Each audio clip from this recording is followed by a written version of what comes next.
আরজিকর কাণ্ডের পর নড়ে বসল বসিরহাট জেলা প্রশাসন।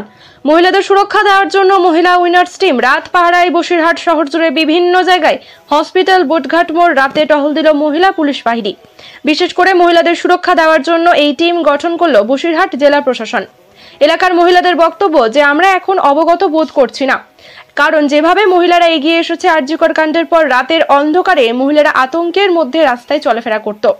সেই উদ্যোগ নিল বসিরহাট পুলিশ। জেলা সাধারণ মানুষের দাবি এটা খুব ভালো উদ্যোগ। লাগাতার দিন ও রাতে টহল চলবে বসিরহাট শহর জুড়ে বিভিন্ন এলাকায়। কি মনে করেন, কি বলবেন আপনি? আপাতত আমরা এখন সুরক্ষার মধ্যেই রয়েছি। অবস্থা এখন একটু ভালো হয়েছে, তবে যাতে আরো বেশি নজর দেওয়া হয় সেই জন্য আবেদন করবো।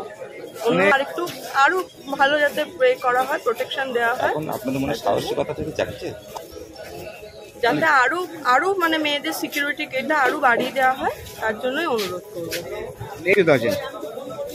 মোটামুটি আপাতত তো এখনো পর্যন্ত, আগের দিন আমি রাত্রিবেলা ট্রেনে আসলাম, সেফই এসছি, কোনো অসুবিধা হয়নি কিছু। মানে কেমন আগে যে ভয়টা পেতে হতো রাত্রিরে, যে দুজন আছে কম্পার্টমেন্টে, একজন আছে, ভয় যে জিনিসটা, সেই জিনিসটা ছিল না। আপনার নাম? আমার নাম স্বর্ণালী ব্যানার্জি।